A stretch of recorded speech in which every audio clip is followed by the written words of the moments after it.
La celulitis aguda circunscripta supurada es la inflamación aguda supurada del tejido celular. En esta etapa predomina una reacción inflamatoria con formación de exudado purulento. Dejamos la etapa serosa y en esta etapa hay formación de pus en el tejido celular. En la evolución de esta etapa supurada podemos observar que el pus puede presentar una etapa flemonosa o una etapa de absceso. La etapa flemonosa podríamos decir que es la etapa inicial de formación de esta colección purulenta, en la cual el pus se encuentra diseminado en el tejido celular en la forma de microabscesos. Una vez avanzada esta etapa, el mismo organismo intenta circunscribir el proceso formando un gran absceso en el cual estos microabscesos confluyen y se agrandan formando un único absceso. En esta etapa abscedosa hay una colección bien circunscripta de pus. Nuevamente recordamos y mencionamos la importancia de la historia clínica y su desarrollo para establecer un correcto diagnóstico. En el interrogatorio de este paciente vamos a observar diferencias con respecto a la etapa serosa anterior. Los síntomas y signos ya no están fundamentalmente en la pieza dentaria como en la etapa anterior, sino que comienzan a acentuarse en el tejido celular.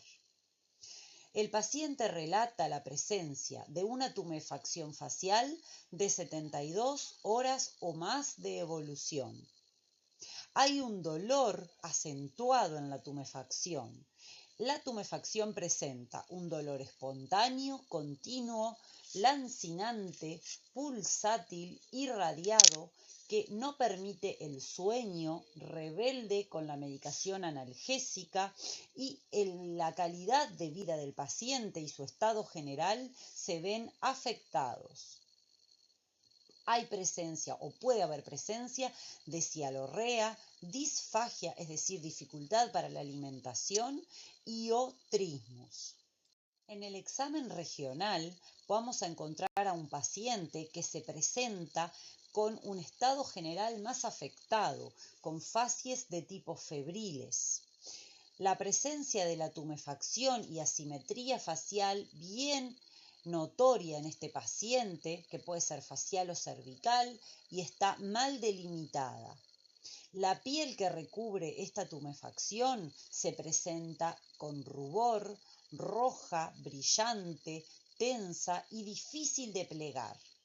Hay un aumento en la temperatura local a nivel de la tumefacción, es dolorosa a la palpación, el paciente rechaza la palpación, hay presencia de fluctuación y signos de Godet positivos en la etapa abscedosa fundamentalmente, y a nivel regional también podemos observar adenopatías de tipo dolorosas, dificultad en la apertura bucal, trismus y halitosis. En estas imágenes clínicas podemos observar la presencia de estos signos que mencionamos en la diapositiva anterior. Una tumefacción de 72 o más horas de evolución, con presencia de una tumefacción enrojecida, rubicunda, brillante, tensa, con aumento de temperatura local, dolorosa a la palpación y un paciente que se presenta con un estado general febril, afectado, con dificultad en la alimentación. En el examen clínico local vamos a ir en búsqueda de la pieza dentaria causal, cuyos signos y síntomas en esta oportunidad, en esta etapa supurada, son débiles y a veces nulos. Es decir, no hay signos de periodontitis apical aguda como los presentaba la etapa anterior. El surco vestibular puede encontrarse libre o afectado. La celulitis aguda circunscripta supurada está condicionada en su forma clínica según la pieza que le dio origen. Es decir, según el diente causal, nosotros vamos a encontrar una serie de localizaciones y de formas de esta celulitis supurada, que va a estar condicionada por la topografía del tejido celular de la zona afectada, como lo veíamos en el PowerPoint anterior. Hay ciertas localizaciones en donde hay aumento o mayor proporción de tejido celular, como hay otras localizaciones, como es el paladar duro, donde hay ausencia de tejido celular subcutáneo. La relación del ápice dentario con respecto a las tablas lingual y vestibular. Algunos ápices dentarios se encuentran más próximos de la tabla vestibular, otros se encuentran más próximos de la tabla lingual, y en ese sentido las colecciones purulentas van a desarrollarse más hacia vestibular o hacia lingual según la pieza causal. Lo mismo con respecto a la longitud radicular y el nivel de inserción muscular. La longitud de nuestras raíces y las inserciones musculares en relación a los ápices dentarios van a determinar localizaciones purulentas, más hacia arriba o hacia abajo, según la relación de esta longitud radicular y la inserción muscular. En estas imágenes se intenta esquematizar la proximidad de las raíces o ápices dentarios con respecto a las tablas vestibular y lingual. En algunos sectores hay ensanchamiento de la tabla vestibular, como por ejemplo en el sector molar mandibular, por lo cual los ápices dentarios están más próximos a las tablas linguales, y de esta forma va a haber mayor proporción de desarrollo de estos cuadros infecciosos hacia vestibular o hacia lingual. Lo mismo ocurre con la longitud radicular y el nivel de inserción muscular. Si el ápice dentario se encuentra por debajo de la inserción muscular, la localización purulenta va a drenar entonces también por debajo de la inserción muscular, como ocurre por ejemplo en el tercer molar mandibular que se observa en esta imagen.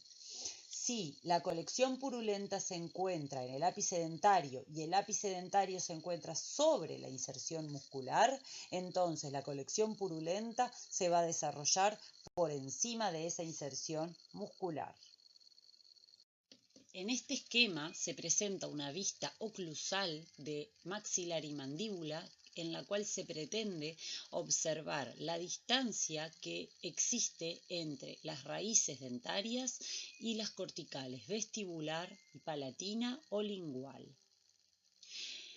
De esta manera podemos observar en este corte como algunas piezas, algunas raíces dentarias se encuentran más próximas a las tablas vestibulares, por lo cual es más frecuente que los procesos drenen hacia vestibular, en tanto que otras piezas, como por ejemplo el incisivo lateral superior, presenta su raíz más próxima a la tabla lingual. Por lo tanto, los procesos tendrán mayor tendencia a drenar hacia el paladar. Asimismo, hay piezas dentarias que presentan más de una raíz dentaria, son multirradiculares, y otras que sí continúan siendo unirradiculares, pero presentan más de un conducto en su interior. Tal es el caso del sector premolar y molar, en el cual observamos que, por ejemplo, el primer molar superior, las raíces vestibulares van a provocar fundamentalmente procesos hacia vestibular, en tanto que la raíz palatina puede ser origen de procesos que drenen hacia el paladar. Lo mismo ocurre en la mandíbula.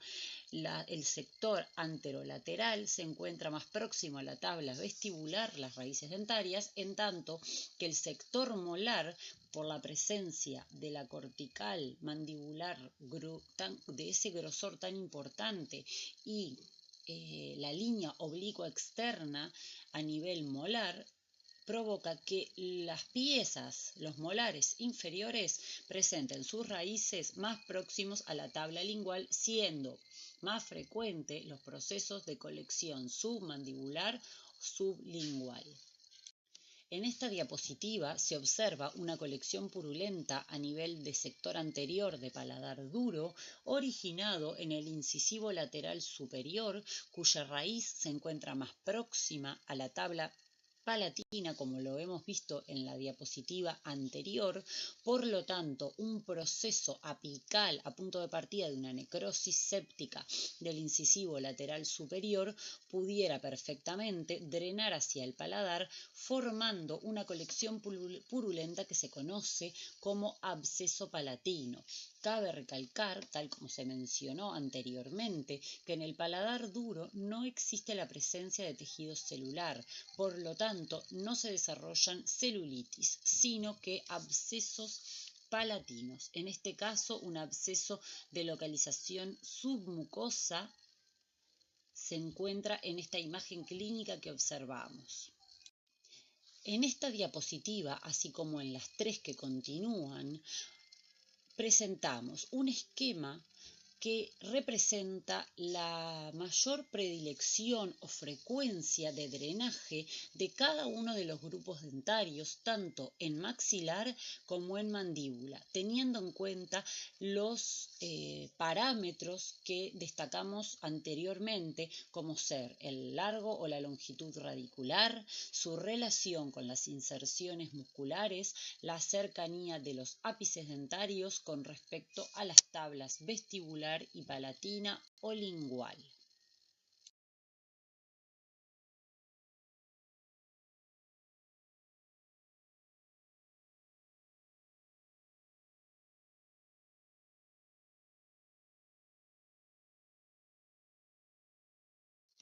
A modo de recordatorio, destacar las inserciones musculares tanto de músculos faciales o de la mímica como de músculos craneomandibulares a nivel de las estructuras óseas tales como maxilar, hueso malar, mandíbula y su relación, como hemos mencionado anteriormente, con las piezas dentarias. Continuando con el repaso, la presencia de estas inserciones musculares a nivel del hueso hioides y la mandíbula, constituyendo dos regiones que son de nuestra área de trabajo, como el sector sublingual y submandibular, la relación de las inserciones de estos músculos con respecto a los ápices dentarios, según cada uno de los grupos dentarios, y los largos o longitudes radiculares correspondientes.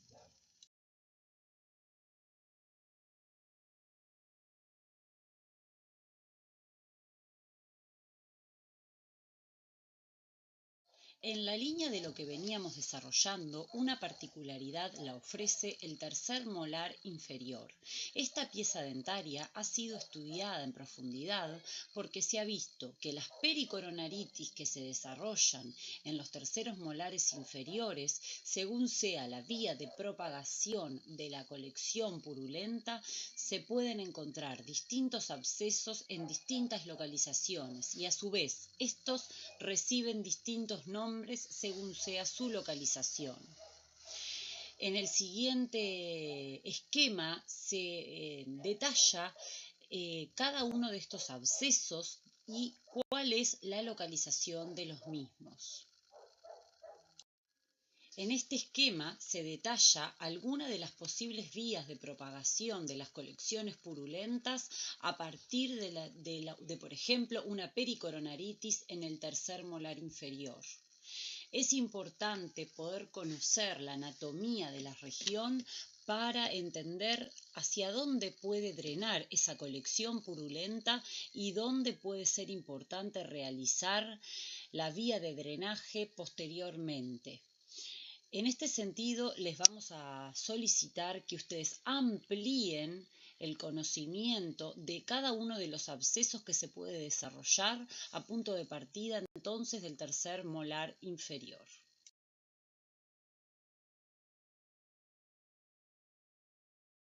Continuando con el diagnóstico de la celulitis circunscripta aguda supurada, debemos mencionar que así mismo como en el cuadro anterior, podemos valernos de exámenes complementarios para profundizar en su diagnóstico.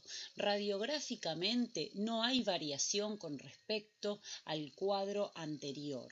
Cuando se trata de procesos periapicales agudos que dan a punto de partida de los mismos estos cuadros de celulitis, recordamos que a nivel radiográfico se observarán ligeros ensanchamientos del periodonto a nivel apical, pero no hay francas imágenes radiográficas en los cuadros agudos, en tanto que en los cuadros que son crónicos agudizados podremos observar una imagen radiolúcida circunscribiendo el ápice dentario sin demarcación definida.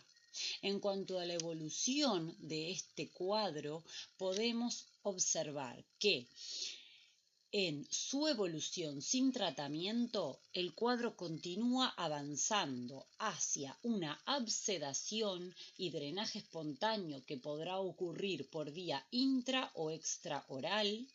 Puede avanzar hacia un cuadro o estadio subagudo o crónico, o puede desencadenar complicaciones regionales o generales, como las mencionábamos en el inicio de la presentación. Su tratamiento no difiere en gran medida del tratamiento que desarrollábamos en el cuadro anterior. Debemos realizar un tratamiento local de la pieza causal y un tratamiento médico de soporte o apoyo. Recordamos que el tratamiento de la pieza causal puede ser conservador o radical, siempre debemos tomar esa decisión basándonos en el estado de la pieza y el estado general bucal del paciente y las posibilidades de tratamiento. Un tratamiento conservador podrá iniciarse con un tratamiento de urgencia de drenaje y deberá finalizarse con la endodoncia correspondiente de la pieza dentaria. Un tratamiento radical implica la extracción dentaria y del mismo modo que lo desarrollábamos para el cuadro anterior, es importante evaluar la oportunidad de la extracción, es decir, cuál es el mejor momento o el momento oportuno para su realización. El drenaje, si se produce una abscedación, debe ser lo más precozmente posible y podrá ser un drenaje intraoral o cutáneo en el caso que fuera necesario. El control debe realizarse a las 24, 48, 72 horas y hasta la remisión del cuadro clínico. Desde el punto de vista médico podemos apoyarnos y es bastante frecuente en este cuadro y necesario apoyarse de una antibioterapia intensa basada en antibióticos de amplio espectro, como lo mencionábamos en el cuadro anterior. En este cuadro la antibioterapia es prácticamente insustituible, antiinflamatorios, analgésicos y un soporte dietario basado en abundantes líquidos y reposo. Con respecto a la vía de drenaje de esa colección purulenta, si el conducto radicular es permeable, vamos a intentar siempre una apertura del conducto radicular y su correspondiente debridamiento.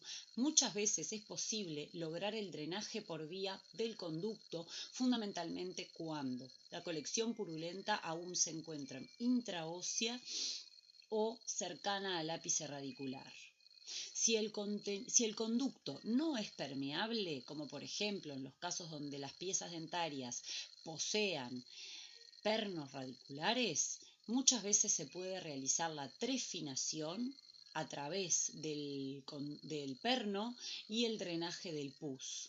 Pero si el absceso, por ejemplo, se localiza a nivel submucoso y hay una franca tumefacción vestibular, puede ser necesario y más efectivo realizar el drenaje a través de una incisión mucosa, la apertura y debridamiento del absceso.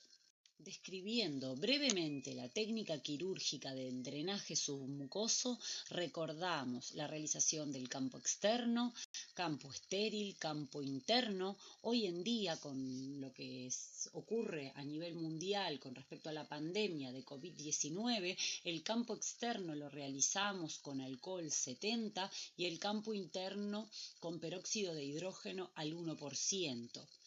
La anestesia con técnicas regionales y terminales, la incisión en la mucosa, el debridamiento romo, la recolección adecuada de pus, la colocación del dren y una sutura del dren en la mucosa. En las clínicas quirúrgicas, estas técnicas serán ampliadas y explicadas con mayor profundidad. Siempre que sea posible, el drenaje se realizará por vía intraoral. Cuando la colección purulenta se encuentra francamente desarrollada y a nivel extraoral es más fácil y más posible lograr un correcto drenaje, cuando nosotros vemos que la colección purulenta, si no es drenada por vía extraoral, va a drenar sola por esa vía, es importante en esos casos decidir un drenaje extraoral como se muestra en la imagen. Logrando un correcto drenaje, la antibioterapia de soporte va a lograr mayores y mejores efectos en ese paciente. Por lo tanto, recordamos y repetimos nuevamente la importancia del tratamiento local, en este caso de una celulitis circunscripta aguda supurada. Es de vital importancia lograr el drenaje de la colección que en este cuadro clínico, en esta etapa, se sitúa en la tumefacción y no en relación a la pieza dentaria, lograr ese correcto drenaje local para poder realizar un apoyo con la antibioterapia.